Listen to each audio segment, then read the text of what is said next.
So, if you're active in the UFC 4 community, you probably already know about the patch, patch 2.3. You've most likely already looked up all the patch notes. You know exactly what the changes are. But if you're not super active in the community, if you don't look up all this information yourself, this video is for you.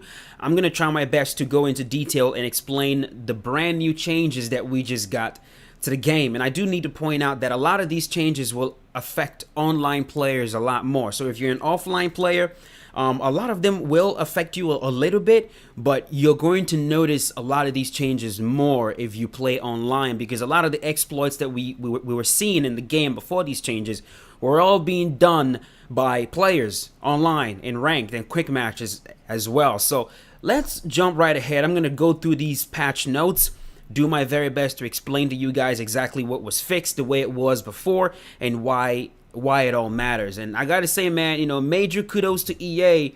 I really appreciate all this. So the first one is a big one, probably the biggest most egregious bug I've ever seen in this franchise, and that's this one: fixed stability issues related to the purple screen bug. Now, if you don't know what the purple screen is, essentially, before you get into a fight, the screen will turn purple and the only thing you see are your fighter shadows. That's it. Now, the thing that makes this bug terrible is that it happens to one player. It's not a bug that happens to both players. So on your end, all you can see is a purple screen with shadows on the screen. And then on the other side, your opponent is seeing the game exactly as normal, and you have to try to win the fight by watching your shadows on the screen. And it was terrible. It happened to me 3 times. I completely overreacted because it really pissed me off, but it's a very infuriating bug that I'm really happy that they've fixed. The second one is also another big one. It says right there they've removed haptic feedback from online modes. And if you don't know what haptic feedback is it's something in the game that allows disabled players to be able to access the game, essentially. It rumbles the controller one way if the strike is going high, and rumbles the controller a different way if the strike is going low. So for example, if the opponent is going to throw a jab or a cross to the head or a head kick to your head, if the strike is going to go high, one side of your controller is going to rumble to let you know physically this strike is going high, and if the strike is going low, the other side of the controller will rumble to let you know the strike is going low. And what a lot of players were doing was players were abusing it. They will go ahead and turn on haptic feedback even though they are not disabled, and that gave them an unfair advantage versus other players who were not using haptic feedback. Now, the argument that a lot of you that use haptic feedback will use is, well, it's in the game. Why don't you just use it? It's almost like if mixed martial arts allowed complete steroid use and performance enhancing drugs, and then we start like criticizing fighters who go ahead and use it. If you're not using steroids, that's your fault, that's your problem. If you want to be able to compete, go ahead and use steroids. Don't bitch at me for using it. That's essentially the sort of argument you see them making, those people that use haptic feedback. And I mean, okay, I guess don't blame the player, blame the game, but the game has fixed that. So there will be no more haptic feedback for you online, all right? You're going to have to learn how to block strikes regularly without using haptic feedback. Next up, right there, it says it fixed a bug where the headlock stamina drain was excessive. Now, for this right here, it actually goes into a little bit of detail. It says, for these special clinch positions, there's an intended stamina drain that was unnecessarily continuing during the animation of their follow-up move. So essentially online or offline or wherever, when you get someone into a headlock, the headlock is you get them in the single color animation, grab a headlock, there is an intended stamina drain that should happen when you get them in that headlock. But then the stamina drain keeps happening and your stamina keeps going down and down and down as they put you into the submission, the choke animation. And that right there was causing It says right there, it was causing the stamina drain to drain incorrectly during the guillotine entry animation. This was also, let me go ahead and switch the screen so you guys can see what I'm looking at right here. This was also happening for the backpack. The drain continued during the rear naked choke. So after you jump on their back, an initial drain is expected, but then when you lock in the choke, the drain kept happening. And what this did was it made these positions OP. Way overpowered, which is a part of the reason why a lot of people were complaining about the clinch, because what a lot of players were doing, because they figured this out, is they'll get you into single collar with a fighter with high jiu-jitsu and submission stats. They will get you in the in single collar, get you in the headlock, and watch your stamina drain. And as your stamina is draining, they'll hold off and hold off. Then they put you in the guillotine, and the guillotine drains your stamina even more, and now you're completely screwed. That's how a lot of players were able to rack up a ridiculous amounts of wins, just submitting people over and over and over again. And they were doing that also in the backpack animation. They get you into over on the clinch against the cage or whatever. They get to your back. They jump on your back. The backpack animation drains your stamina like it was intended to. But then when they lock in the choke also drains your stamina more, which puts you in a terrible position. And it made these positions ridiculously overpowered. And players were abusing the crap out of that. So it's very, very good to know that they have definitely fixed that. Now the only stamina drain we're going to see is that first initial stamina drain that was intended. And I think that's really, really good. Next up right here, it says fixed various issues with ground and pound defense against flurries.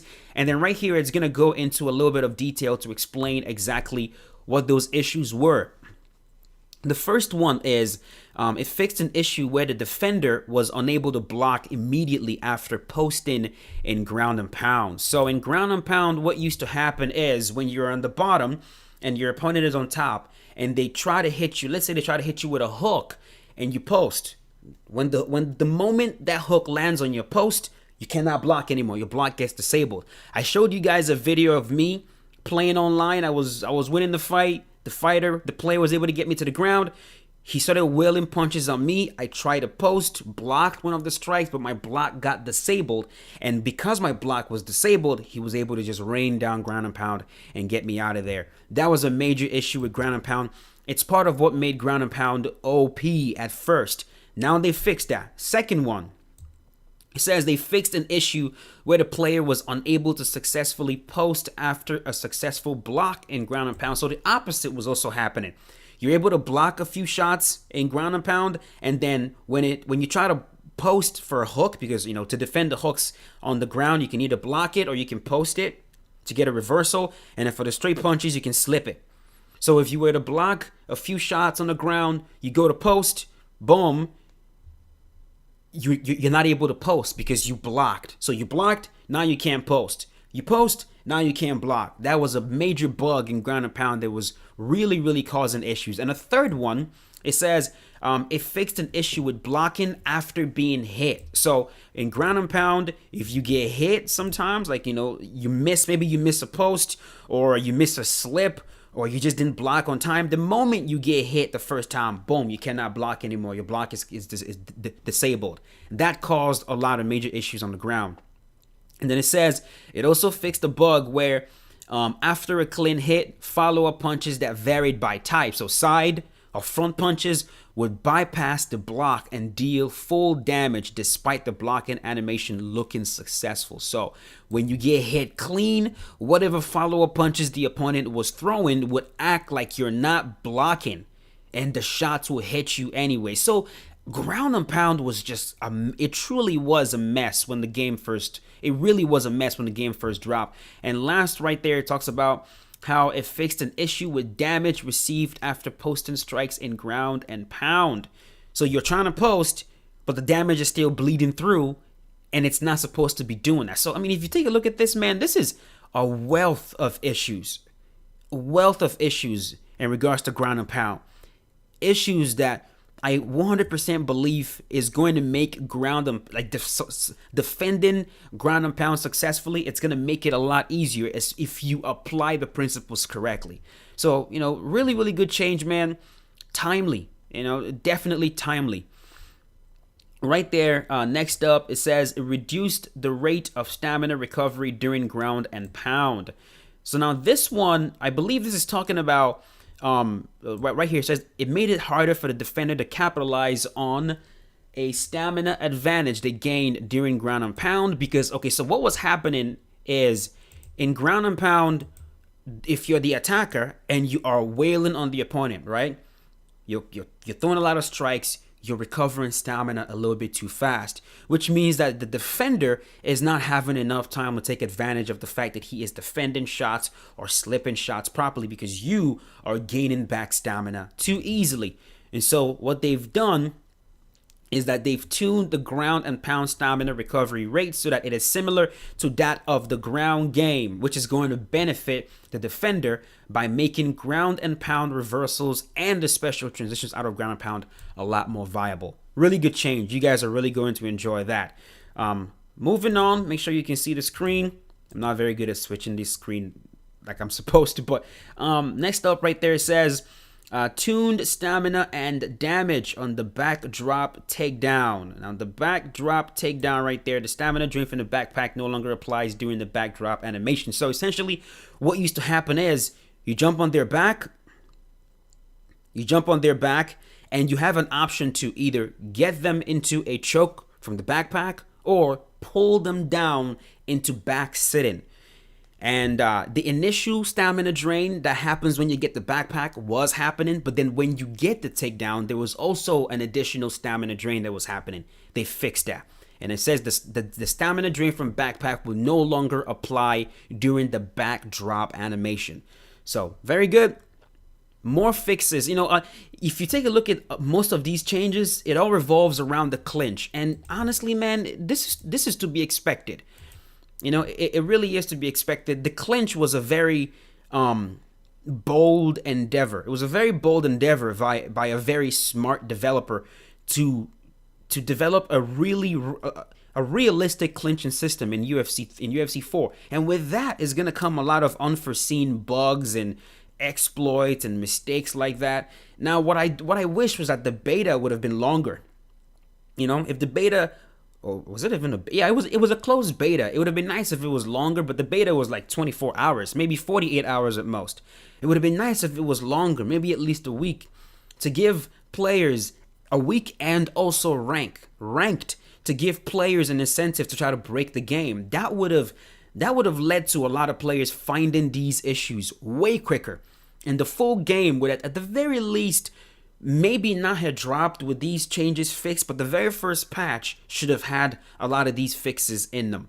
But because the beta was so short, players just did not have enough time to break the game. And so we're finding a lot of these issues now after a lot of you have already paid $60 for the game. So it's a shame, but it is to be expected from a brand new system that is bold, creatively, so just to be expected. And I do believe that they're going to fix all these issues that we're experiencing right now as long as we keep reporting them. Where did I leave off? Yeah, I was talking about the backdrop, how they've reduced the stamina for that. The stamina is not going to apply anymore to the backdrop animation. Next up, go ahead and switch the screen right here. Next up is they've reduced the stamina cost for performing the backdrop. And then opponents will now take body damage and incur some stamina drain from the slam, which is pretty goddamn good. Next up, fixed an issue where escaping choke submissions drained too much stamina. I don't know if you guys have seen this, but this was a huge bug, man. You get put in the choke, and it not only did it drain your short-term stamina all the way down, but it also took a considerable amount of permanent stamina from you, which was horrible, bad, really, really bad. It says, escaping a deep choke. When the attacker has a lot of progress, it is supposed to drain a considerable amount of temporary stamina and only a small amount of permanent stamina. So the way it was designed, the way they intended it, the way it's supposed to work is if the choke is deep, it drains a considerable amount of temporary stamina, which makes sense. Your temporary stamina is like your breath. If you're being choked, it takes your breath away. You can't breathe. So that makes perfect sense. And your permanent stamina is like your overall conditioning. And if you're getting choked and your breathing is being restricted, it makes sense that your overall conditioning is going to take a hit a little bit. But then what used to happen is, it says right there, a bug has been fixed where some choke escapes could result in a large amount of stamina drain happening from the defender, and that really used to happen. So not only did you suffer major temporary stamina drain, but you also suffered huge permanent stamina drain, and that used to put you in a really bad spot. So very happy that they fixed that. That should make these escaping choke submissions not so much of a death sentence. Next up, added ability for the sub fighter to trigger an immediate escape from denying the backpack transition. This is another one.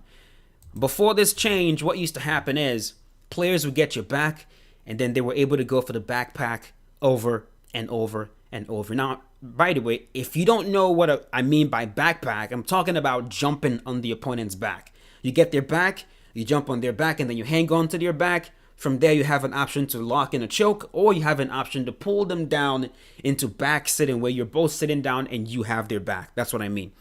Now, in the past, before this change, players were able to attempt to jump on your back over and over. So they try to go, you deny.